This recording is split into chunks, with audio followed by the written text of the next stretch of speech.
Welcome friends, एक बार फिर से आपका स्वागत करता हूं। मैं डॉक्टर अमित वत्स अपने युवा आईएएस के ऑनलाइन प्लेटफॉर्म पर। जैसा कि आपको मालूम है कि करंट अफेयर्स की जो श्रृंखला चल रही है पीसीएस 2021 को ध्यान में रखकर, जो आपको 24 अक्टूबर की परीक्षा होने वाली है, उस परीक्षा को ध्यान में रखकर लगभग हमने सभी क्षेत्र के करंट अफेयर्स को कवर करने की कोशिश की।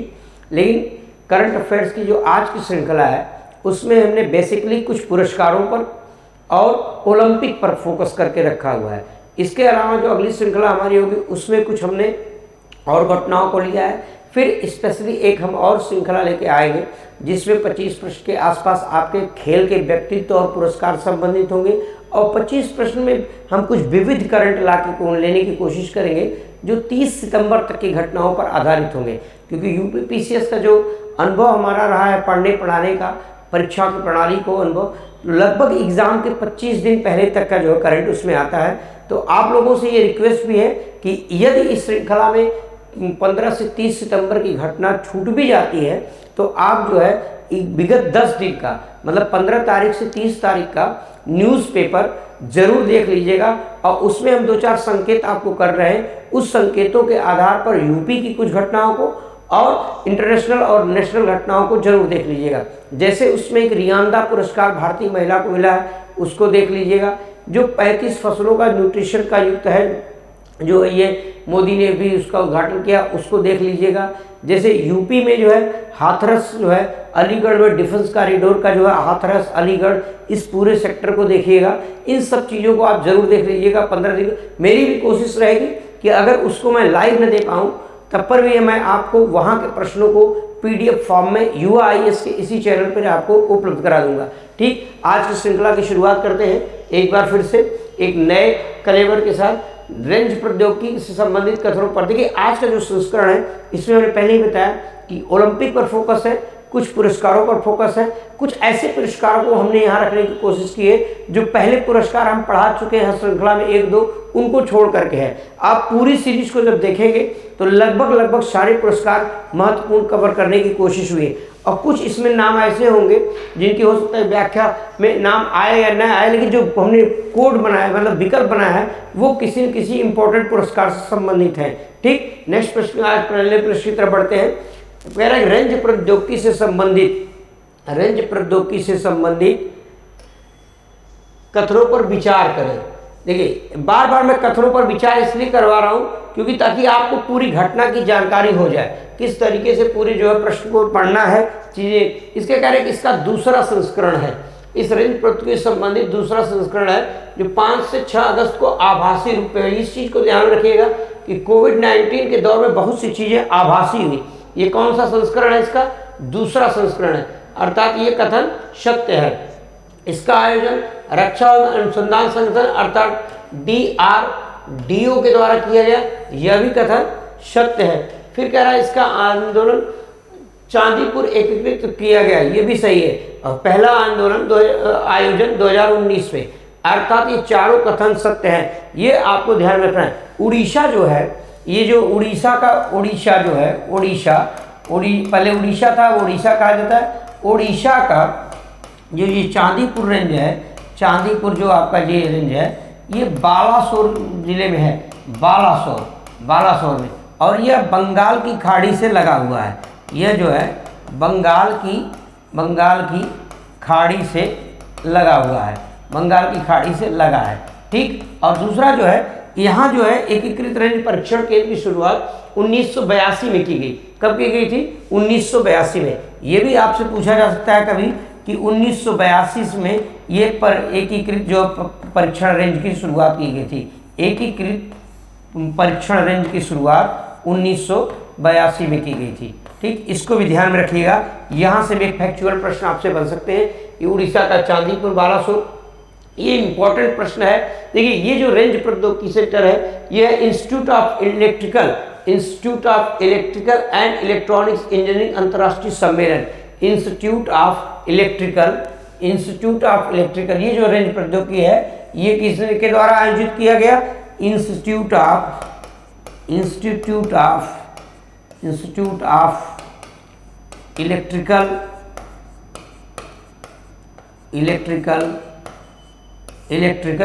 ऑफ इलेक्ट्रिकल इंजीनियरिंग अंतर्राष्ट्रीय सम्मेलन, इंजीनियरिंग अंतर्राष्ट्रीय सम्मेलन, इंजीनियरिंग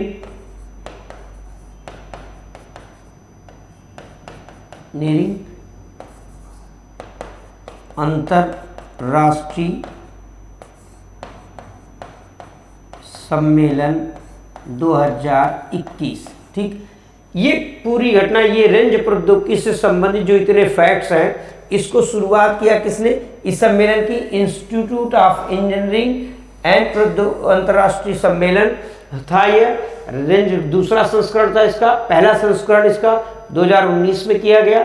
ये चांदीपुर के एकीकृत परीक्षण से किया गया और इसका जो है DRDO के द्वारा किया गया आयोजन, मतलब इसका आयोजन DRDO सहयोगी है। और कहाँ आयोजन हुआ, चांदीपुर में। और चांदीपुर जो है बंगाल की खाड़ी से 1982 में, ये इसको जो है यही चांदीपुर एक उड़ीसा में न्यू मोरे द्वीप है, न्यू, इसको जो है APJ अब्दुल कलाम द्वीप के नाम से भी जाना जाता है। तो आपको यहाँ हम थोड़ा सा और होमवर्क के रूप में कुछ देना चाहेंगे कि आप जो एग्ज़ाम के पहले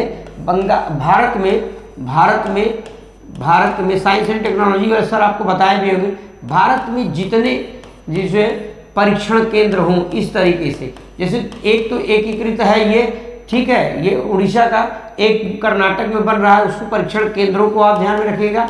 कितने जैसे मास्टर कंट्रोल बोर्ड कर्नाटक में है, उसको ध्यान में रखिएगा।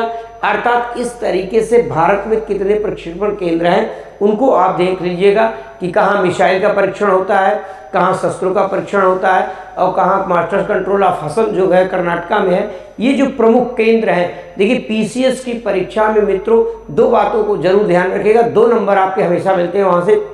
एक, प्रमुख संगठन जो है भारत के हैं, प्रमुख संगठन जैसे रक्षा क्षेत्र के प्रमुख संगठन, साइंस के क्षेत्र के प्रमुख संगठन, सामाजिक क्षेत्र के प्रमुख संगठन, एजुकेशन सेक्टर के प्रमुख संगठन, इनको अगर आप ध्यान से देख लेते हैं, सेम यही चीज़ें यूपी स्पेशल पढ़ते वक्त आप इसको ध्यान में रख लेते हैं, तो ये अगर मुश्किल से 40 से 50 संगठन प्रमुख हैं जो बार बार घुमा फिरा के पूछे जाते हैं और आपको इसको रटने की आवश्यकता नहीं है। इसमें से कम 50% संगठन ऐसे होंगे जो आप जानते होंगे, उनके अलावा जो है जहाँ नोटिस नहीं हो पा रहा है उसको आप थोड़ा सा ध्यान रखिएगा। रोज 5 मिनट इस पर दे दीजिए, एक हफ्ते जाते जाते आपके 2 प्रश्न पक्का तैयार हो जाएंगे। तो अब जो ये श्रृंखला है करंट अफेयर्स की, ये संकेत इसीलिए जो हम होमवर्क के रूप में आपको देते हैं वो आपकी जिम्मेदारी है, ठीक, इसको इस तरीके से ध्यान रखिएगा, जरूर पूछा जाता है ऐसे प्रश्न। फिर नेक्स्ट प्रश्न की तरफ बढ़ते हैं। आज का दूसरा पुरस्कार है लोकमान्य तिलक राष्ट्रीय पुरस्कार। देखिए लोकमान्य तिलक, बाल गंगाधर तिलक के उस पर, ये इनकी जो पुण्यतिथि थी 1 अगस्त को, 1 अगस्त 1920 को, 1 अगस्त 1920 को इनकी मृत्यु हुई थी। तो 1 अगस्त को जो है इनकी पुण्यतिथि के अवसर पर ही इस पुरस्कार की घोषणा की जाती है, इस पुरस्कार की घोषणा की जाती है, ठीक, इनकी पुण्यतिथि के अवसर पर इस पुरस्कार की घोषणा की जाती है। और इस पुरस्कार की शुरुआत जो है 1983 से हुई थी, इस पुरस्कार की शुरुआत 1983 से हुई थी, ठीक, 1983 से इस पुरस्कार की शुरुआत कब हुई थी? पुरस्कार की शुरुआत जो है 1983 से हुई थी और यह सामाजिक क्षेत्र में काम करने वाले लोगों को ही प्रमुखता से दिया जाता, अन्य क्षेत्र अर्थात सोशल वर्क करने वाले क्षेत्रों में दिया जाता। यह पुरस्कार इस बार किसको दिया गया? यह पुरस्कार दिया गया साइरस पूनावाला। ये साइरस पूनावाला कौन है? ये साइरस पूनावाला जो है ये भी इम्पोर्टेंट है, हमने आपको हर वीडियो में संकेत किया है कि जो है भारत में 2 संस्थान जो है प्रमुख रूप से कोविड-19 के दौर में आपके जो है कोविड के टीके को बनाए, जिसमें एक जो है सीरम इंस्टीट्यूट ऑफ पुणे, तो सीरम इंस्टीट्यूट ऑफ जो पुणे है, सीरम इंस्टीट्यूट ऑफ पुणे जो है उसी के ये अध्यक्ष हैं, सीरम इंस्टीट्यूट ऑफ पुणे के ये अध्यक्ष हैं। कौन? ये अध्यक्ष हैं, मतलब संस्था के हेड यही हैं। कौन? ये साइरस पूनावाला। और उनको कोविड-19 के जो है टीके के कारण जिससे लाखों करोड़ों लोगों की, भारतीयों की जान बच पाई, इसलिए इनके समर्पण को देखते हुए लोकमान्य तिलक पुरस्कार इस बार का 1 अगस्त 2021 को इन्हीं को ही प्रदान किया गया। तो ये इंपॉर्टेंट है आपके लिए। फिर इसमें और विकल्पों पर विचार करते हैं। देखिए, एक पुणे बना रहा है आपका, एक बायोटेक संस्थान बना रहा है, एक कोविशील्ड है, एक कोवैक्सीन है, एक तीसरा हमने आपको बताया जो कानपुर यूपी में, उसका भी हमने आपको वीडियो में बता चुके हैं, पिछले वीडियोस में उसके भी आंसर। मतलब 3 टीके भारत में चल रहे हैं। स्पुतनिक रूस का आया हुआ, ये हमारे यहाँ जो टेस्ट पेपर देने आए हुए उसमें डिस्क्रिप्शन में उसका मिला था वो प्रश्न। अर्थात आपको इस तरीके के सारे प्रश्नों को ध्यान में रखना है। तीसरा, ये माकाकाजी जो है, ये जो है जापान के हैं, जापान के। देखिए, न्यूज़पेपर में एक पीछे देखते होंगे एक खेल होता है सुडोक पहेली, क्या बोलते हैं उसको? सुडोक पहेली। सुडोक पहेली, सुडोक पहेली जो खेल है, सुडोक पहेली खेल के आविष्कारक यही थे, खेल के जन्मदाता यही थे, जन्मदाता यही थे, ठीक है। और 2004 में इनका जो ये खेल था वो टाइम्स ऑफ इंडिया में छपा, तो तब से ये प्रसिद्ध हो गया।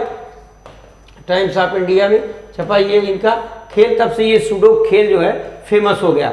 और इनकी मृत्यु हो गई है, इसलिए जो है इनकी मृत्यु जो है होने के कारण ये चर्चित है। तो माकीकाजी जो है सुडोक, आप पर हिंदी मीडियम के अगर खास करके दैनिक जागरण या हिंदुस्तान को देखिए तो जहाँ राशियों से दिए रहती, बगल में एक पहेली वाला खेल दिया रहता है, उसी खेल पहेली के ये जन्मदाता है, ठीक। इनकी एक पत्रिका है नेलोक, इनकी एक पत्रिका है नेलोक पत्रिका, जिसमें पहली बार इन्होंने उस पहेली को, उस खेल को दिखाया था। पत्रिका का इनके क्या नाम है? पत्रिका का नाम, इनकी पत्रिका का नाम निकोली, ये इनकी पत्रिका का नाम है निकोली। इसी पत्रिका में पहली बार इस खेल के बारे में छपा था। तो ये माकीकाजी, देखिए ये पुरस्कार के साथ साथ व्यक्तित्व को कवर करने वाला प्रश्न है। फिर ये रेखा शर्मा है। रेखा शर्मा को अगर आप देखें, रेखा शर्मा जो है, रेखा शर्मा आपके मानवाधिकार आयोग की जो है अध्यक्ष है, मानवाधिकार आयोग की अध्यक्ष, मानवाधिकार आयोग की अध्यक्ष है वर्तमान में, मानवाधिकार आयोग की है अध्यक्ष है, कब? वर्तमान में, ठीक। मानवाधिकार आयोग की स्थापना कब की गई थी? 1992 में, 1992 में इसकी स्थापना की गई थी, इस आयोग की स्थापना। और ये 92 का जो स्थापना की गई थी 1990 के अधिनियम के तहत, एक संशोधन आया था, एक 1990 का अधिनियम था, इसी अधिनियम के तहत मानवाधिकार आयोग की स्थापना की गई थी। ये 92 में इसको, ये जो मानवाधिकार आयोग है ये साविधिक संस्था है। ये कौन सी संस्था है? मानवाधिकार आयोग जो है साविधिक, संवैधानिक नहीं, साविधिक। देखिए साविधिक और संवैधानिक में अंतर होता है। ये युवा IAS की जो टेस्ट सीरीज चल रही थी उसमें जो है इस तरीके के प्रश्न भी बनाए गए हैं। देखिए 4-5 प्रमुख संगठन है जो संवैधानिक हैं और 4-5 प्रमुख संगठन हैं जो गैर संवैधानिक है या साविधिक है। तो आपको ऐसा प्रश्न यूपी PCS में एक आने की संभावना हर दूसरे तीसरे साल रहती है। तो आप इसको भी ध्यान रखिएगा कि कौन सा प्रश्न साविधिक है और कौन सा प्रश्न साविधिक, गैर संवैधानिक है कौन सी संस्था और कौन सी संस्था नहीं। रेखा शर्मा का कार्यकाल दूसरी बार इनको नियुक्त किया गया है, इसलिए जो है इंपॉर्टेंट हो गई, दूसरी बार इनकी नियुक्ति हुई, ठीक। ये गोपाल राव जो है, गोपाल राव के बारे में अगर आप देखें तो गोपाल राव 1971 के युद्ध में, गोपाल राव 1971 का युद्ध का नाम लेते ही मतलब भारत पाक युद्ध हो गया 1971 का। भारत पाक युद्ध में इन्होंने भाग लिया था और इनकी भी 92 वर्ष की उम्र में मृत्यु हो गई है। तो ये चर्चा में इसलिए आ गए कि भारत पाक युद्ध में इन्होंने भाग लिया था और इन्होंने एक अभियान का जो है एक अभियान किया था जिसको कहते हैं operation Trident. Operation Trident, operation, देखिए यहाँ ये भी प्रश्न पूछा जा सकता है, operation Trident, operation Trident, operation Trident के ये जो है नेतृत्व करता थे ऑपरेशन ट्राइडेंट के। ऑपरेशन ट्राइडेंट इसी भारत पाक युद्ध 71 में किया गया था। तो ऑपरेशन ट्राइडेंट को भी ध्यान रखिएगा, इंपॉर्टेंट है। और इनको जो है महावीर चक्र से भी सम्मानित किया जा चुका है, इनको जो है महावीर चक्र से भी सम्मानित किया जा चुका है, महावीर चक्र से। महावीर चक्र जानते हैं वीरता का पुरस्कार है। अर्थात ये चारों जो नाम है मित्रों, ये चारों नाम आपकी परीक्षा के दृष्टि से बहुत महत्वपूर्ण है और किसी न किसी परीक्षा में जो आगामी 2021 का समय बचा हुआ है वहाँ इसमें से एक नाम आपके सामने गुजरेगा जरूर, चाहे वो PCS हो, चाहे आईएएस हो, चाहे आरओ हो, या यूपी की अन्य परीक्षा हो, या देश की कोई अन्य परीक्षा हो, इन चारों नामों में से एक नाम आपके सामने गुजरने ही वाला है। इसको मोस्ट इंपॉर्टेंट की श्रेणी में रखिएगा। नेक्स्ट प्रश्न मित्रों है, दुनिया का सबसे विशाल ऊर्जा ऑब्जर्वेशन व्हील जो है दुनिया का, देखिए ये इंपॉर्टेंट, हमने आपको बताया है कि करंट पढ़ते वक्त यूपी पीसीएस यूपीएससी में ध्यान रखिएगा, पहला बड़ा दुनिया का अजूब, जो पहली बार ये सब चीजें होती बहुत महत्वपूर्ण हो जाती है। उसी देखिए दुनिया का सबसे विशाल क्या है, सबसे विशाल एक हमारे सहयोगी भी हैं, युवा आईएएस की टीम में एक विशाल जो है हमारे जो एम्प्लॉइयों के बीच में सहयोगी भी है, सबका ध्यान रखते हैं, बड़े विशाल हृदय की भी है, नाम जैसा उनका विशाल है वैसे विशाल हृदय के है भी। तो दुनिया का सबसे विशाल और ऊर्जा ऑब्जर्वेशन व्हील 21 अक्टूबर 2021 को आगंतुकों के लिए, गलत हो गया, आगंतुकों के लिए खोल दिया गया। मतलब दुनिया का सबसे बड़ा एक ऐसा जो है पार्क है, ऑब्जर्वेशन है, पार्क की तरीके से है, जहां ऊर्जा का जो है सबसे ज़्यादा शोषण क्या है, उसको जो है किस देश में बनाया गया, यही है। तो ये आपका है संयुक्त अरब अमीरात, यूएई में। देखिए ऊर्जा ऑब्जर्वेशन व्हील है, 21 अक्टूबर को ये आगंतुकों के लिए अर्थात पर्यटकों के लिए खोल दिया गया, आगंतुकों अर्थात पर्यटकों के लिए खोल दिया गया, पर्यटकों के लिए। इसके पहले पर्यटक वही नहीं जा रहे थे, तो अर्थात ये कोविड-19 के कारण रुका हुआ था। यही देखिए संयुक्त अरब अमीरात में ही हसदर नामक एक स्थान है जहाँ पर ग्लोबल जीरो कार्बन वाला शहर बसाया जा रहा है, वो भी यहीं पे है। बड़ी मस्जिद यहाँ पे सबसे बड़ी है। इन सब चीज़ों को ध्यान रखिएगा। ये इंपॉर्टेंट प्रश्न था, हमने कहा तथ्यात्मक है लेकिन इंपॉर्टेंट है। ठीक, नेक्स्ट प्रश्न की तरफ बढ़ते हैं।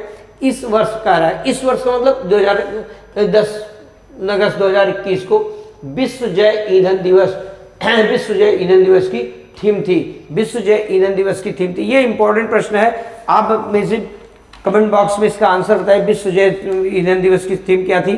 तो विश्व जय ईंधन दिवस की जो थीम थी वो थीम थी, देखिए इस शब्द को ध्यान रखिएगा, टिकाऊ शब्द है, ग्रामीण आय ध्यान को रखिएगा।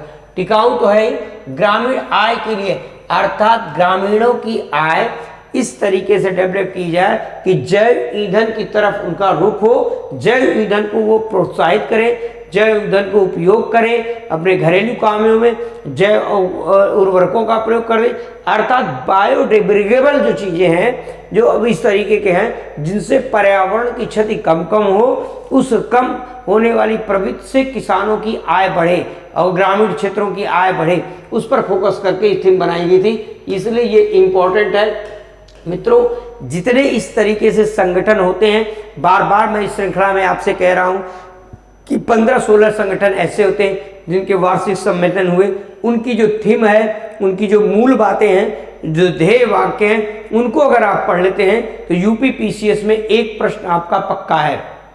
हम बता रहे थे, हम अपने युवा आईएएस की करंट अफेयर्स की क्लास में जो ऑफलाइन थी उसमें हमने बच्चों को संकेत किया है कि कैसे कैसे, वही संकेत हम आपको अपनी क्लास में भी करते हैं कि अब लास्ट समय में कैसे आपको करंट पढ़ करके रिकवर करना है चीज़ों को।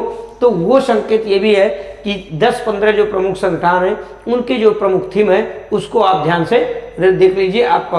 और ये जो है 10 अगस्त को ही विश्व सिंह दिवस मनाया जाता है। कौन सा दिवस मनाया जाता है?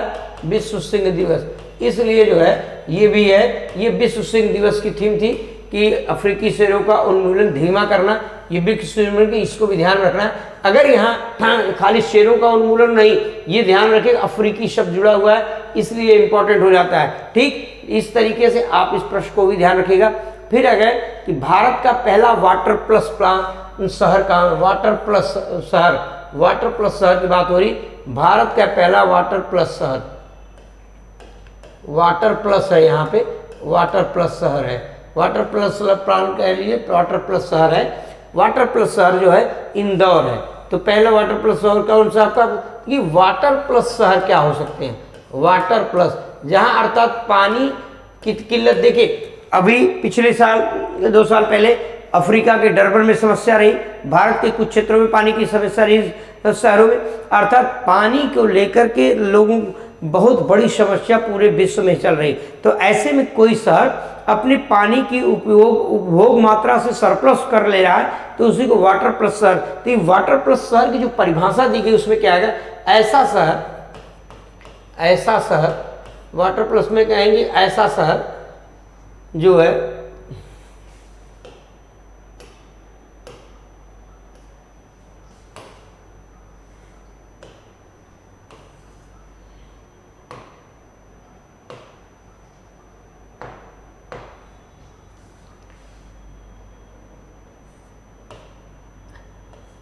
ऐसा शहर,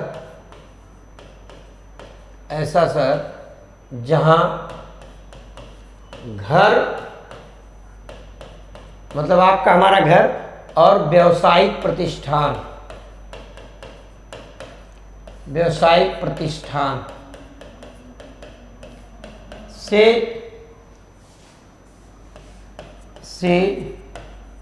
निकलने वाला अपशिष्ट जल जो है,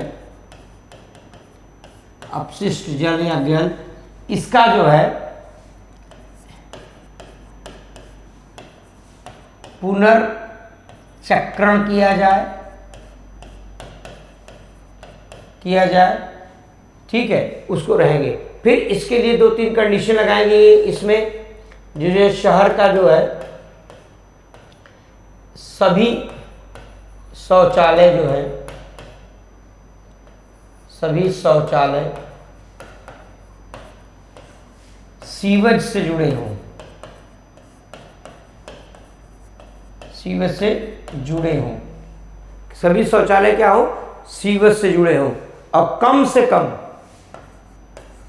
कम 30% सीवेज लाइन के पानी का, सीवेज पानी का पुनर्चक्रण होता हो, पुनर्चक्रण होता हो। देखिए ये वाटर प्लस शहर ऐसा शहर जो है जहाँ घर और उसका व्यावसायिक प्रतिष्ठान जो है अपशिष्ट जो है ये जुड़े हुए हों, इस तरीके की इसकी जो परिभाषा है उसमें ये किया जा सकता है कहीं, ठीक। और तीसरा इसमें एक कंडीशन है कि उस शहर के जितने जो है, शहर के जितने नदी नाले हों, वो नदी हो और या नदी या जल का जो प्रवाह हो वो गंदे नाले में न हो, गंदे नाले में न गिरती हो। अर्थात शहर का जल जो है वो मतलब नदी का जल और जो आप उपयोग करते हैं, ये जल जो है गंदे नाले में न गिरता हो। ये 3 शर्तें। और फिर इसमें कह रहा है कि ये जो घर है और जो व्यावसायिक प्रतिष्ठान है, इनका जो है जो पुनर्चक्रण ये संतोषजनक स्थिति में हो, संतोषजनक स्थिति में हो। अर्थात वाटर प्लस शहर के लिए जो परिभाषा दी गई है ये इम्पॉर्टेंट है मित्रों। कथन में आपको ये तीनों बातें महत्वपूर्ण रूप से पूछी जा सकती हैं। इंदौर भारत का जो है सबसे स्वच्छ शहर भी है और वाटर प्लस शहर भी है, वाटर प्लस शहर भी है, इसको ध्यान रखिएगा, ठीक। ये वाटर प्लस शहर की परिभाषा एक बार फिर से ध्यान रखिए कि जिस ऐसा शहर जिसका प्रत्येक घर और व्यावसायिक प्रतिष्ठान से निकलने वाला अपशिष्ट जल संतोषजनक पुनर्चक्रित होता हो, ठीक। और फिर दूसरा कह रहा है सभी शौचालय सीवेज से जुड़े हो। फिर कह रहा है 30% शौचालय के सीवेज जो है पानी का पुनर्चक्रण होता हो। और शहर के जितने नदी नाले या गंदे पानी के जो स्रोत हैं वो किसी नंदे नाले में गिरते हो, वो पुनर्चक्रित होते हो, ठीक। नेक्स्ट प्रश्न की तरफ, इंपॉर्टेंट है, आप ध्यान रखिएगा इसको। कहाँ पर पानी माह का आयोजित किया गया? पानी माह का आयोजन लद्दाख में किया गया। पानी माह का आयोजन कहाँ पर किया गया? लद्दाख में। केंद्र शासित प्रदेश है लद्दाख, यहीं पे जो है पानी माह का आयोजन किया गया। कहाँ पे? लद्दाख में। पानी माह का आयोजन कहाँ पर किया गया? लद्दाख में। और किस उद्देश्य से किया गया? ये जल शक्ति मिशन के तहत, जल शक्ति मिशन के तहत ये जो है पानी माह का आयोजन किया गया। जल शक्ति मिशन के अंतर्गत के तहत जो है पानी माह का आयोजन यहाँ पे किया गया लद्दाख में। और इसका उद्देश्य पानी की उपयोगिता को बढ़ाना, पानी की बचत को बढ़ाना, पानी के प्रति लोगों को जो है अवेयरनेस करना। ये 25 जुलाई से लेकर के जो है इसकी शुरुआत की गई थी। 1 महीने के लिए चला ये 1 माह के लिए ये चला, 1 माह के लिए ये चला। 1 माह के लिए यह अभियान था, पानी माह का 1 माह के लिए ये अभियान था मित्रों। और ये जो है ब्लॉक स्तर पर और जो है ग्राम स्तर पर, दोनों स्तर पर शुरू किया गया था। ये यहाँ के जो है माथुर साहब जो है उन्होंने इसका उद्घाटन किया था।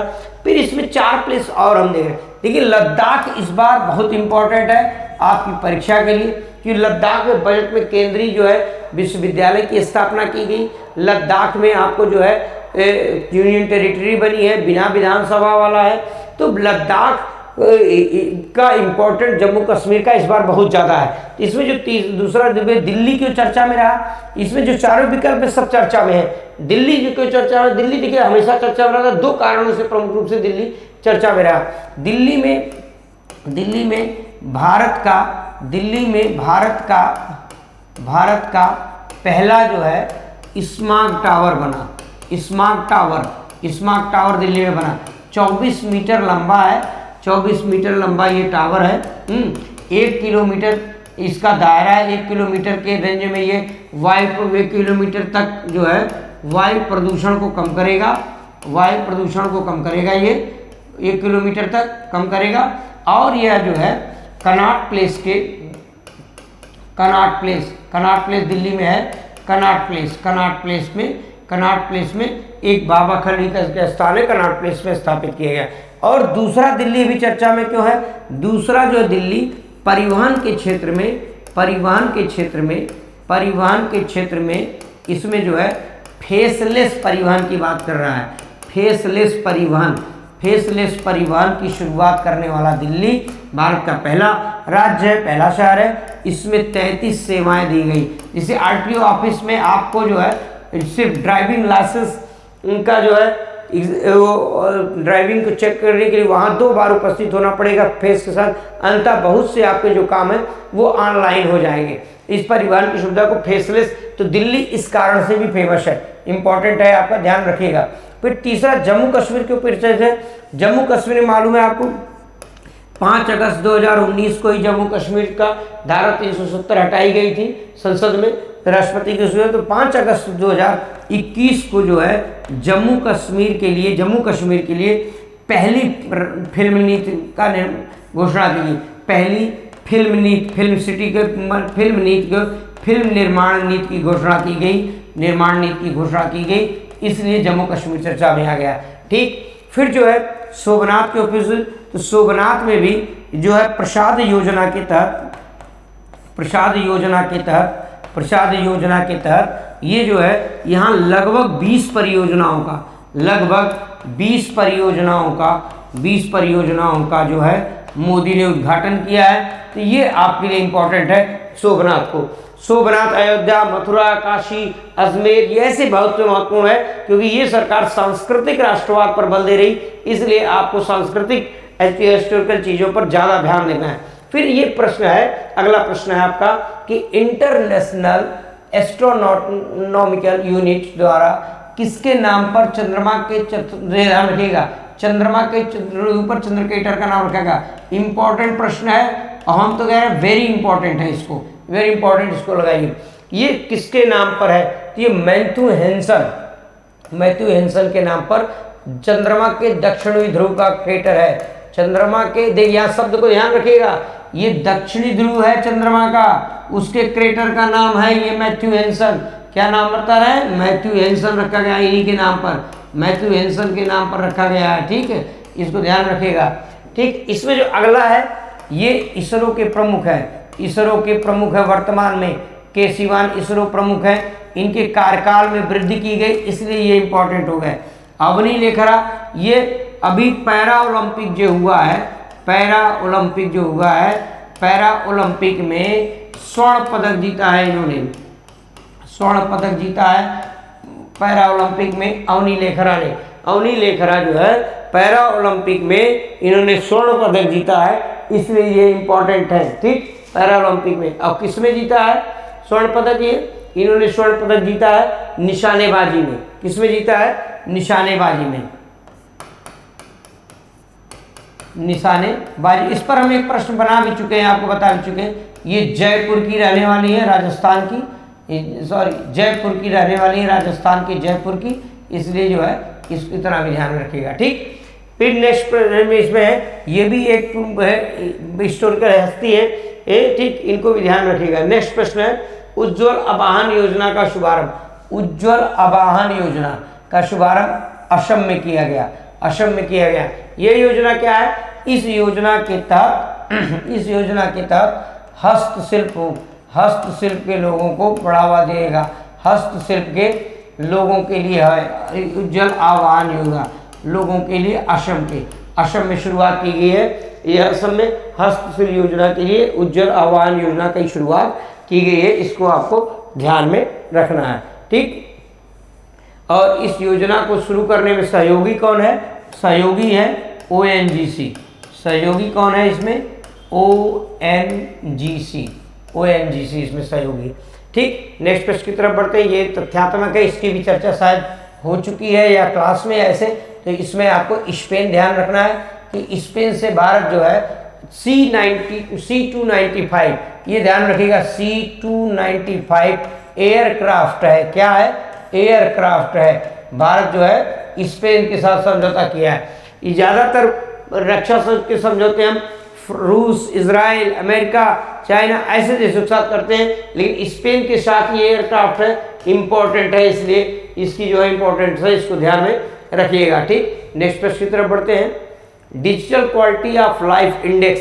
Digital quality of life index में आपको जो है जाना कि ये जो digital quality of life index इसकी शुरुआत हुई, तो इसमें पूछ रहा है प्रथम स्थान पर कौन है। देखिए, digital quality of life index में भारत का 59वां स्थान है। प्रथम स्थान पर कौन सा है? तो पहली बात तो ये इंपॉर्टेंट है, भारत का स्थान, और प्रथम स्थान पर कौन सा देश है ये आपसे पूछा जा रहा है। तो पहले स्थान पर ये जो है कौन है? डेनमार्क। ये डेनमार्क लगातार दूसरे वर्ष प्रथम स्थान पर है। इसमें लगातार दूसरे वर्ष प्रथम स्थान पर है। कौन? डेनमार्क, लगातार दूसरे वर्ष प्रथम स्थान पर। ठीक, फिनलैंड इसमें जो है तीसरे स्थान पर है, तृतीय स्थान पर है, तृतीय स्थान पर। कोरिया इसमें द्वितीय स्थान पर है, और इथियोपिया इसमें अंतिम स्थान पर है, अंतिम स्थान पर है। फिर इथियोपिया इसमें अंतिम स्थान पर है। टोटल देशों की संख्या कितनी है? कुल देशों की संख्या, कुल देश कितने हैं इसमें? कुल देश हैं 110। किस संस्था ने इसको जारी किया है? डिजिटल सर्फडास संस्था, डिजिटल सर्फडास संस्था है, उसने इसको जारी किया है। डिजिटल सर्फडास संस्था है, उसने उसको जारी किया। Digital सर्फडास, digital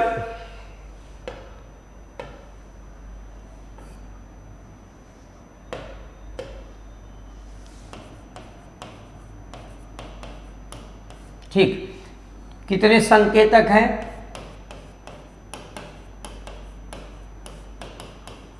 14। भारत जो है 5 प्रमुख स्तंभ हैं इसमें। भारत 5 प्रमुख स्तंभों में जो स्थान है भारत का, उसको थोड़ा बहुत ध्यान दे दीजिए। पूछा जा सकता है आपसे, एक आध इसमें से हम संकेत कर दे रहे हैं आपको। जो है इसमें जो है भारत जो है ई सरकार में, किसमें? ई सरकार में, ई सरकार में 33 अंक प्रदान किया गया इसको। ई सरकार में, ई सरकार में भारत को 33 अंक है। फिर इसमें ई सुरक्षा, ई सुरक्षा में आपको 47 अंक है, 36 अंक है ई सुरक्षा में। और इंटरनेट की नवी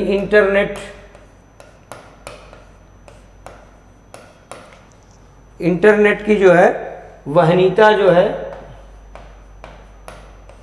इसमें 47%, और इंटरनेट की गुणवत्ता, ये ज़रूरी नहीं है, लेकिन यूपीएससी में हमको लगता है हो सकता है ऐसा प्रश्न पूछ दें, इसलिए आपसे पूछ लिखवा दे रहे हैं आपको।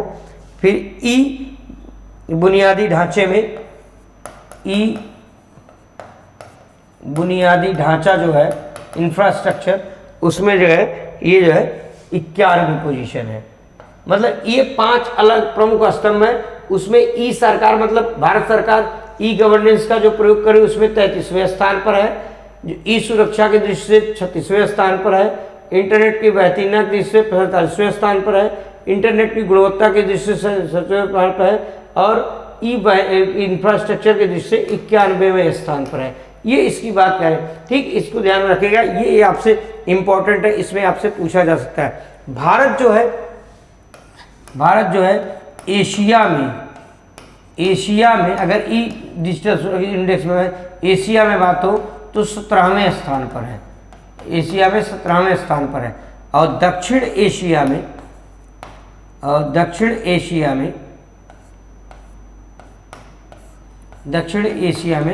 पहले स्थान पर है। इसको ध्यान में रखिएगा। देखिए, इस प्रश्न को एक बार फिर से थोड़ी चर्चा कर दें। बहुत महत्वपूर्ण इंडेक्स है, बार बार पूछा जा सकता है परीक्षा में आपसे।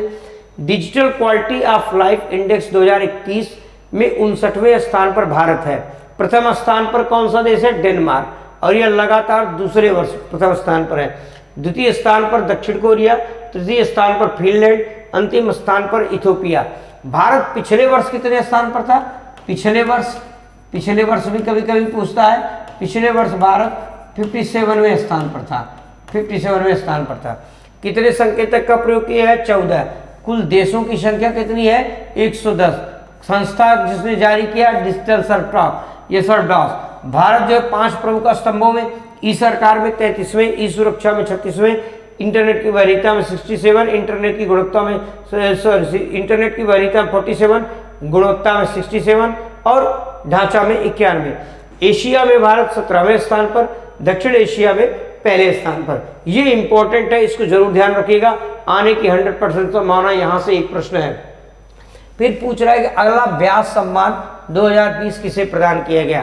देखिए, व्यास सम्मान किसे प्रदान किया? तो ये व्यास सम्मान प्रदान किया गया शरद पगारे को। इनकी जो पुस्तक है पाटलिपुत्र की साम्राज्ञी, इनकी जो पुस्तक है पाटलिपुत्र की साम्राज्ञी, उसके ऊपर ये चीज लगा है। क्या है इसमें? पाटलिपुत्र की साम्राज्ञी इनकी पुस्तक है, साम्राज्ञी, उसी में इनको दिया गया है। ये विगत 10 वर्षों से जो किताबें होती हैं उसके आधार पर दिया जाता है। तो इसका आपका आंसर हो गया ये। और डॉक्टर शरण कुमार जो है इनको सरस्वती पुरस्कार दिया गया। 30वां सरस्वती पुरस्कार, 30वां सरस्वती पुरस्कार इनको दिया गया है। 30वां सरस्वती पुरस्कार किसको दिया गया? डॉक्टर शरण कुमार को सरस्वती पुरस्कार। इनकी पुस्तक जो उपन्यास है वो सनातन के लिए दिया गया है। इस पर हमने प्रश्न पहले भी कर चुके हैं, हम सनातन पर दिया गया है। मोहन कृष्ण बोर्डे को ये जो है 30वां बिहारी पुरस्कार दिया गया है। इनको क्या दिया गया है? 30वां बिहारी पुरस्कार। देखिए, ये पुरस्कार के बिरला फाउंडेशन और ये पुरस्कार भी के बिरला फाउंडेशन, ये दोनों के द्वारा दिया जाता है। ठीक, और ये रजनीकांत को ये 2019 में दिया है दादा साहब फाल्के पुरस्कार से जिन्होंने प्राप्त है। दादा साहब फाल्के पुरस्कार जो लास्ट बटा हुआ है वही पुरस्कार इनको दिया गया है। तब से अभी नए की घोषणा नहीं हुई। तो इस तरीके से शरण कुमार सरस्वती पुरस्कार 30वां, शरद पगारे व्यास सम्मान वो भी 30वां है, मोहन कृष्ण बोर्डे का बिहारी पुरस्कार, रजनीकांत को दादा साहब पुरस्कार। अर्थात आपको एक साथ 4 पुरस्कार जो इम्पोर्टेंट हैं आपसे पूछा जा सकता है। और ये दोनों ज़्यादा इम्पोर्टेंट है, इसको ध्यान में रखिएगा, सरस्वती और व्यास सम्मान। ठीक, नेक्स्ट प्रश्न है कि 4 मार्च 2021 को किंग जो है 4 मार्च 2021 को ICAR को किंग भूमबोल विश्व मृदा पुरस्कार पर जो है किस संस्था को मिला? देखिए, ये मिला है ICAR को। देखिए, 4 मार्च 2021 को किंग भूमि बोल विश्व मृदा पुरस्कार ICAR को मिला है। भारतीय कृषि अनुसंधान परिषद, Indian agriculture council of research council, भारतीय कृषि अनुसंधान परिषद को मिला है। और उनकी तरफ से इस पुरस्कार को इन्होंने ग्रहण किया। किसने ग्रहण किया? सुचित्रा दुरई ने। सुचित्रा दुरई। यह पुरस्कार बैंकॉक में वितरित किया गया, वहीं उन्होंने इसको ग्रहण किया। ठीक, तो ये मोस्ट इंपॉर्टेंट पुरस्कार है, आपको ध्यान में रखना है कि किसने ग्रहण किया पूछा जा रहा है और किस संस्था को दिया गया, ये संस्था का नाम है। ये आपको मोस्ट इंपॉर्टेंट पुरस्कार है। नरेंद्र मोदी कई पुरस्कार पाए हैं, लेकिन यहाँ इनको अभी कोविड के दौरान जो हमने आपको चर्चा भी किया है, क्वाड का जो आभासी सम्मेलन हुआ अभी रिसेंट में तो हुआ अमेरिका में, ठीक उसके पहले पिछले जब कोविड की शुरुआत हुई थी तब जो क्वाड का सम्मेलन हुआ था, तब जो है ट्रंप थे और ट्रंप के समय में इनको अमेरिका का पहले व्यक्ति रहे, ये पहले भारतीय रहे जिनको सैन्य से के क्षेत्र का पुरस्कार मिला है। लीजन पुरस्कार जो है अमेरिका का सैन्य के क्षेत्र का पुरस्कार जो है इनको दिया गया है, ये ध्यान रखिएगा। और इनके साथ दो और लोगों को, ऑस्ट्रेलिया के प्रधानमंत्री को, उस समय जो थे ऑस्ट्रेलिया के प्रधानमंत्री को दिया गया था, प्रधानमंत्री को, और जो है जापान के पूर्व प्रधानमंत्री को शिंजो अबे, जिनको उनको दिया गया है। ठीक, इनको आप ध्यान में रखिएगा। ठीक, अंजलि भारद्वाज का पुरस्कार हम पहले ही पढ़ा चुके हैं, डेनियल वाला ये हम पहले ही बता चुके हैं, इनको कौन सा पुरस्कार दिया गया है। ठीक, नेक्स्ट प्रश्न की तरफ बढ़ते हैं। वर्ष 2020 के लिए बीबीसी के जो है पुरस्कार जो किसको दिया गया, Indian sports of the year, ये ध्यान रखिएगा, बहुत महत्वपूर्ण पुरस्कार है। बीबीसी के Indian sports woman of the पुरस्कार, वुमन महिलाओं के लिए जहां भी संकेत मिल जाए इंपॉर्टेंट होता है परीक्षा के दृष्टि से, ये पुरस्कार दिया गया कुनुरु हम्पी को ये पुरस्कार दिया गया, ध्यान रखिएगा। ये भी आपकी जो है ओलंपिक में पदक पाने वाली महिला रही है, उठाया इन्होंने वेट लिफ्टिंग में, इनको दिया गया, इसलिए याद रखिएगा कुनुरु हम्पी। और इनको इसी पुरस्कार का लाइफ टाइम अचीवमेंट पुरस्कार दिया गया, अंजू बाबी जॉर्ज को लाइफ टाइम अचीवमेंट पुरस्कार दिया गया, अचीवमेंट पुरस्कार अंजी बाबू जॉर्ज को दिया गया, इसी संस्था का लाइफ टाइम अचीवमेंट पुरस्कार। अब ये इसमें दो नाम और है, डोराथी श्नाइडर को आपको ध्यान में रखना है, और जो है ये कोकोना हिराकी, इन दोनों को ध्यान में रखना है। देखिए डोराथी श्नाइडर जो है अभी जो 32वां ओलंपिक हो रहा था, 32वां ओलंपिक जो है कहाँ हुआ, 32वां ओलंपिक जापान में, उसमें जो है सबसे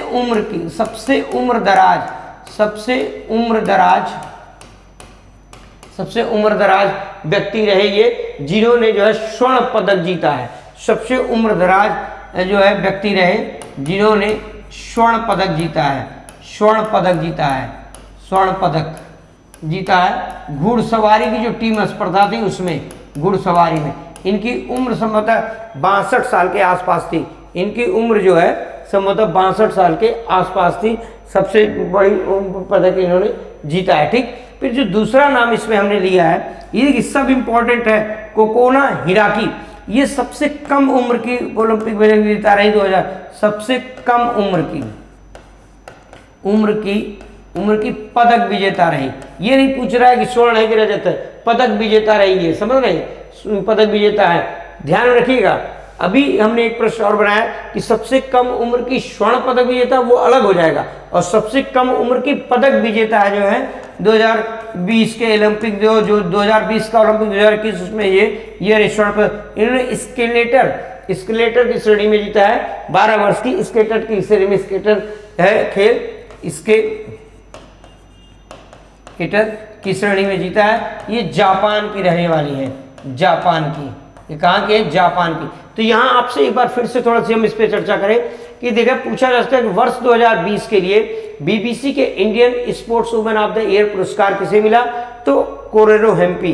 BBC sports woman of the year वर्ष लग गया तो कोरोरो हेम्पी, लाइफ टाइम लग गया तो अंजू बाबी जॉर्ज।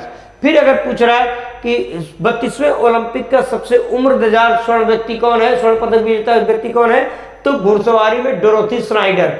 और सबसे कम उम्र की पदक विजेता पूछ रहा, पदक सबको ध्यान में क्या था, कोकोना हिराकी, जापान की। ठीक, नेक्स्ट प्रश्न की तरफ बढ़ते हैं। 3 भारतीयों को, ध्यान रखिएगा, 3 भारतीय शांति रक्षकों को, ये भी मोस्ट इंपॉर्टेंट प्रश्न है, आने की संभावना है। 3 भारतीयों को वर्ष 2020 में संयुक्त राष्ट्र के शांति अभियान में सेवा के लिए मरणोपरांत मई 2021 में संयुक्त राष्ट्र पदक प्रदान किया गया।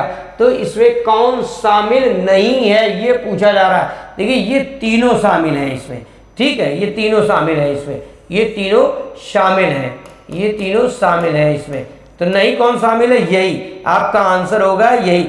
इनको जो है मरणोपरांत इनको क्या मिला है, मरणोपरांत इनको जो है महावीर चक्र मिला है, महावीर चक्र मिला हुआ है इनको।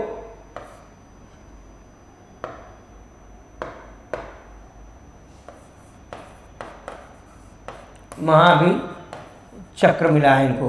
तो ये यही इसमें नहीं है आपके आंसर में। बाकी तीनों लोग हैं, युवराज सिंह, मूलचंद यादव, इवान, इनको जो है संयुक्त राष्ट्र के शांति दूतों के लिए ये पुरस्कार दिया गया है। मूलचंद इराक में काम करते हुए मारे गए थे, ये जो है दक्षिणी सूडान में काम करते हुए मारे गए थे।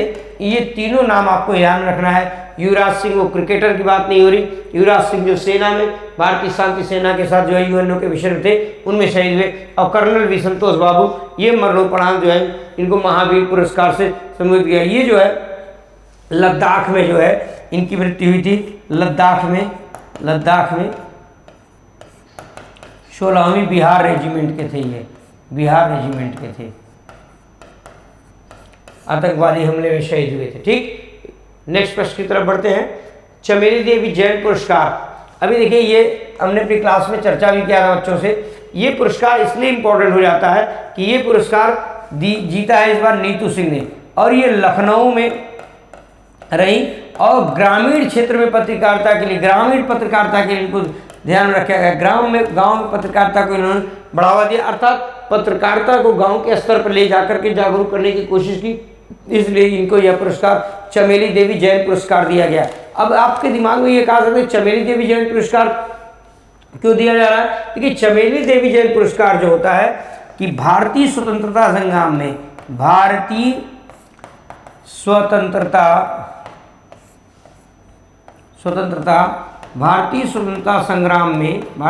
संग्राम में ने पहली जैन जो है महिला थी जिनको जेल हुई थी, महिला थी जिन्हें जेल हुई थी, उन्हीं के नाम पर जो है जेल हुई थी, उन्हीं के नाम पर जेल हुई थी, उन्हीं के नाम पर यह पुरस्कार बनाया गया है। ठीक, इसमें श्री रणेंद्र जो है इनको श्री लाल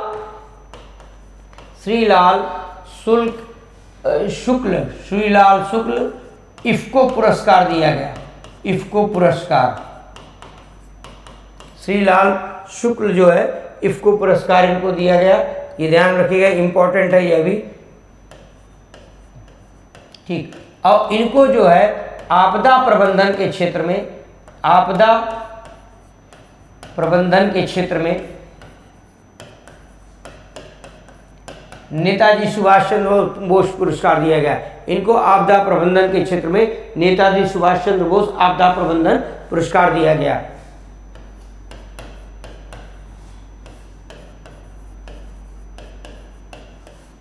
नेताजी सुभाष चंद्र बोस आपदा प्रबंधन पुरस्कार।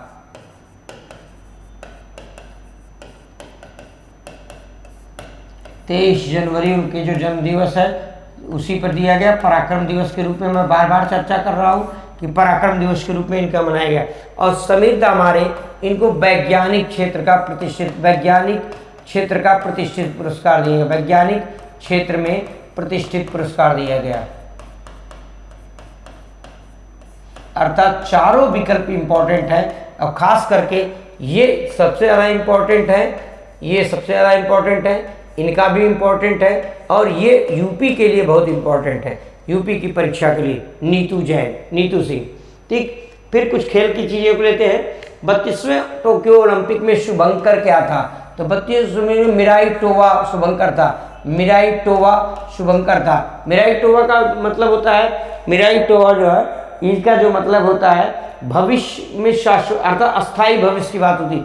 मिराई का अर्थ होता है यहाँ भविष्य, भविष्य, और टोवा का अर्थ होता है यहाँ शाश्वत, शाश्वत, अर्थात इस शुभंकर भी ध्यान में रखिएगा, इसमें कुछ बहुत बताना नहीं। ठीक, टोक्यो ओलंपिक में किन किन नए खेलों को शामिल किया गया? देखिए, कराटे शामिल किया गया, स्केट बोर्डिंग शामिल किया गया, स्पोर्ट क्लाइंबिंग शामिल किया गया, सफरिंग, अर्थात ये दोनों शामिल किए गए। तो विकल्प आपका ये, और ये जो दो खेल है ये राष्ट्रमंडल में शामिल किए गए, राष्ट्रमंडल में शामिल किए गए। ये भी प्रश्न हमारे UIS में आ चुका है। 2 प्लस 2 खेल हैं, मिलाकर के 4 खेल राष्ट्रमंडल में भी नए शामिल किए गए थे, जो है जिसमें गतका, और गतका भी एक खेल शामिल है, ये हम चर्चा कर चुके हैं पहले भी। ठीक, नेक्स्ट प्रश्न की तरफ बढ़ते हैं। भारत टोक्यो ओलंपिक में पदक तालिका में 7 पदकों के साथ, ये देखिए, ये ध्यान रखिएगा, इस सामान्य 48वें स्थान पर रहा। प्रथम स्थान पर कौन सा देश था? प्रथम स्थान पर अमेरिका था। प्रथम स्थान पर कौन था? अमेरिका। प्रथम स्थान पर कौन था? अमेरिका। अमेरिका जो है टोटल 113 पदक प्राप्त किया, 113 पदक, जिसमें स्वर्ण, रजत और कांस्य। तो स्वर्ण पदक जो है 39 रहा इसका, रजत पदक इसका 41 और कांस्य जो है 33। दूसरे स्थान पर चीन रहा, दूसरे स्थान पर चीन का टोटल स्वर्ण हो गया, टोटल पदक 58, स्वर्ण हो गया इसका 38, 32 और 18, 38 स्वर्ण, 32 और 18 ये। तीसरे स्थान पर जापान रहा, इसके टोटल पदक रहे 57, टोटल पदक रहे 57 और 27, 14, 17। इसमें स्वर्ण पदक कितना रहा? 27, 14 और 17, ये आप बोलिए। अब इसमें भारत को ध्यान रखिएगा। भारत टोटल पदक 7, 1 स्वर्ण आगे हमने बनाया भी है, 1 स्वर्ण, 2 रजत, 2 रजत और 4 कांस्य। और भारत का स्थान क्या रहा? भारत का स्थान रहा 21, 48वां तो लिखा ही है, ये 48वां तो पहले ही हमने बता दिया, भारत का स्थान 48वां रहा। ठीक, नेक्स्ट प्रश्न की तरफ बढ़ते हैं।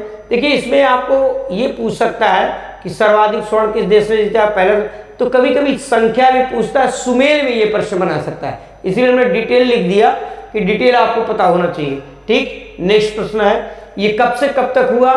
ये पूरा 23 जुलाई से 8 अगस्त तक भारत ने भी इसमें भाग लिया। टोक्यो अब तक का सर्वश्रेष्ठ प्रदर्शन किया भारत ने। ठीक है, ये कथन सत्य है, अब तक का सर्वश्रेष्ठ। इसमें 7 पदक भारत ने लिया है, 7 पदक।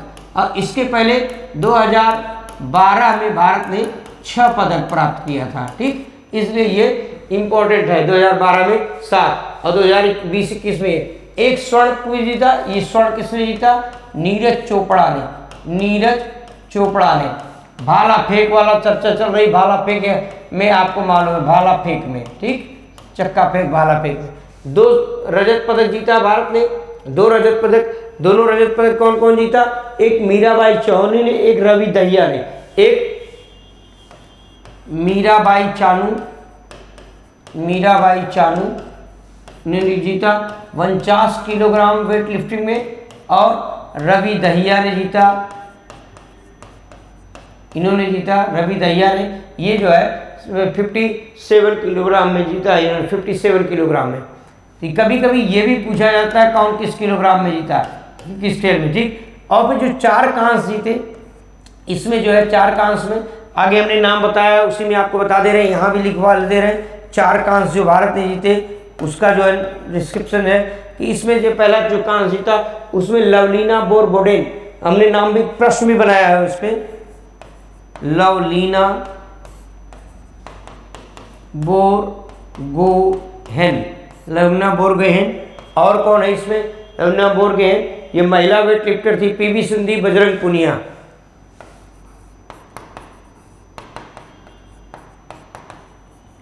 पीवी सिंधु बजरंग पूनिया। ये बैडमिंटन में और लवलीना बोरेल ने, इन्होंने महिला वेट में मुक्केबाजी में जीता है, मुक्केबाजी में। यह असम की हैं और असम की ओलंपिक में भाग लेने वाली, असम की ओलंपिक में, ध्यान रखिएगा, असम की ओलंपिक में भाग लेने वाली दूसरी महिला है, ठीक है। पहली कौन था? पहली शिव थापा, ये ध्यान रखिएगा, ठीक। ये चार हो गए। और चौथा जो कांस्य है ये हॉकी पुरुष टीम ने प्राप्त किया है, हॉकी पुरुष टीम ने। ये चारों का ये पूछा जा सकता है, ठीक। नेक्स्ट प्रश्न है आपका जो कि टोक्यो ओलंपिक में सर्वाधिक पदक किसने जीता। ये चारों हमने बड़ा अच्छा प्रश्न बनाने की कोशिश की। यहां से एक प्रश्न आपको मिल सकता है, आपको हम संकेत करेंगे सर्वाधिक पदक किसने जीता, ठीक। सर्वाधिक पदक इसमें जीता एम्मा मैकनन ने, ऑस्ट्रेलिया की हैं, ऑस्ट्रेलिया की हैं। इनके पदकों की संख्या कितनी रही? इन्होंने कुल 7 पदक जीते। कितने पदक जीते? 7 पदक जीते, जिसमें 4 स्वर्ण और 3 रजत, ठीक। इसमें ये आपका आंसर है ये, लेकिन प्रश्न को ध्यान रखिएगा, सर्वाधिक पदक पूछ रहा है, ठीक। और कैलेब ड्रेसर जो है, कैलेब ड्रेसर, ये सर्वाधिक स्वर्ण पदक, ये सर्वाधिक शब्द को ध्यान रखिएगा, स्वर्ण पदक जीता है इन्होंने। सर्वाधिक स्वर्ण पदक जीतने वाले रहे इस पैरा ओलंपिक में। ये कहाँ के हैं? ये यूएसए के। इन्होंने 5 स्वर्ण जीता है। इन्होंने कितने स्वर्ण जीते हैं? 5 स्वर्ण जीता है, ठीक।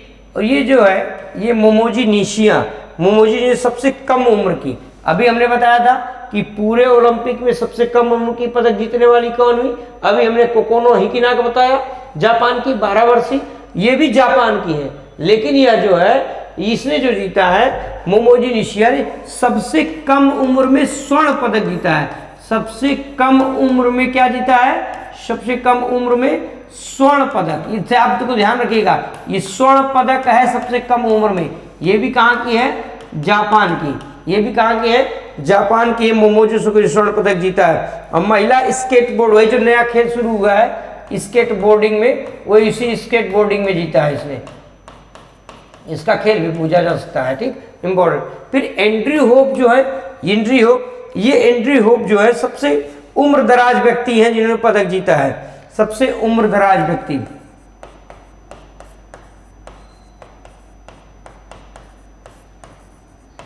अभी वहां देखिए वो व्यक्तिगत था। सबसे उम्रदराज व्यक्ति हैं जिन्होंने जीता है ऑस्ट्रेलिया घुड़सवार में, घुड़सवारी में जीता है, कांस्य पदक जीता है इन्होंने व्यक्तिगत में। ये इंपॉर्टेंट है, ठीक। नेक्स्ट प्रश्न है, अभी वही देखिए, अभी हमने इनका आंसर पहले ही आपको बता दिया। मुक्केबाजी संबंधित है असम की, बताने की जरूरत नहीं। इसमें हमने बता दिया कौन कौन प्लेयर के जीते किसमें, इसको पहले ही बता दिया हमने।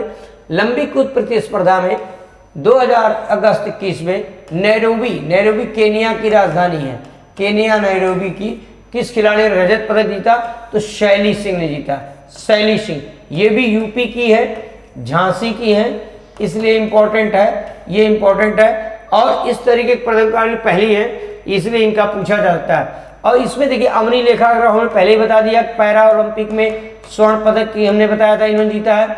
सुमित अंतिल भी पैरा ओलंपिक प्रतिस्पर्धा में ये भी स्वर्ण पदक जीते हैं। पैरा ओलंपिक में स्वर्ण पदक जीता है, इन्होंने भी स्वर्ण पदक जीता है सुमित अंतिल। लेकिन ये किस खेल में जीते हैं सुमित अंतिल ने जीता है भाला फेंक में,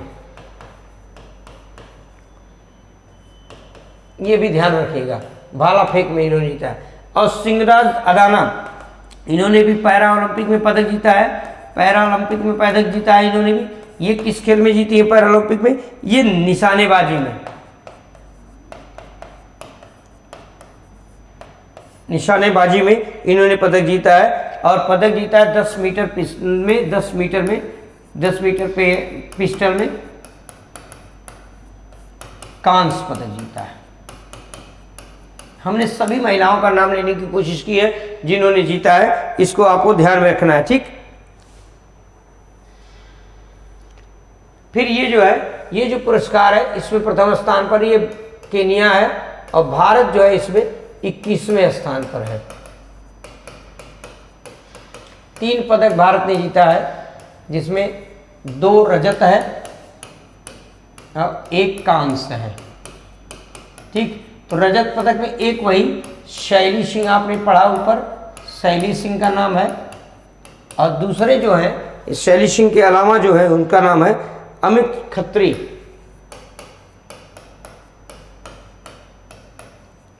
ये 10,000 मीटर जो है रेस जो है चाल में इन्होंने जीता है, और कांस्य पदक जो जीता है इसकी जो है इंपॉर्टेंट है, इसे ध्यान में रखिएगा, ठीक।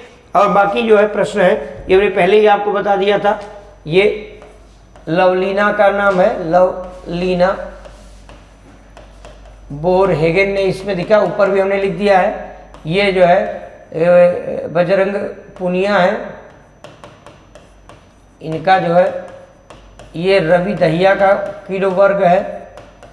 यहाँ से प्रश्न आपको बनेगा चाहे जिस रूप में पूछे। ये जो है आपने देखा अभी 49 किलोग्राम में मीराबाई चानू को,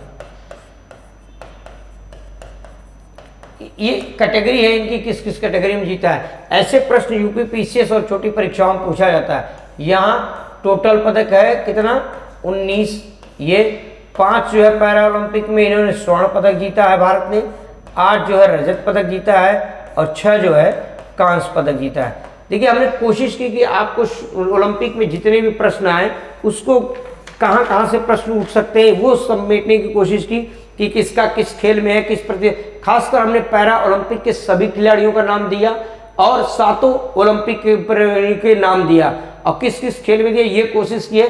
आप थोड़ा सा इसमें से और जानिए। हमने सबसे ज़्यादा उम्र वाले खिलाड़ियों का नाम दिया, सबसे कम उम्र वाले का दिया, सर्वाधिक स्वर्ण पदक जीतने वाले का नाम दिया, टोटल पदक सर्वाधिक जीतने वाले का नाम दिया। आप इस वीडियोस को ध्यान से रखिएगा, यहाँ से एक प्रश्न 100% आपकी परीक्षा में आने वाला है। आज के लिए इतना ही, फिर मिलेंगे नेक्स्ट वीडियो के साथ, तब तक के लिए धन्यवाद।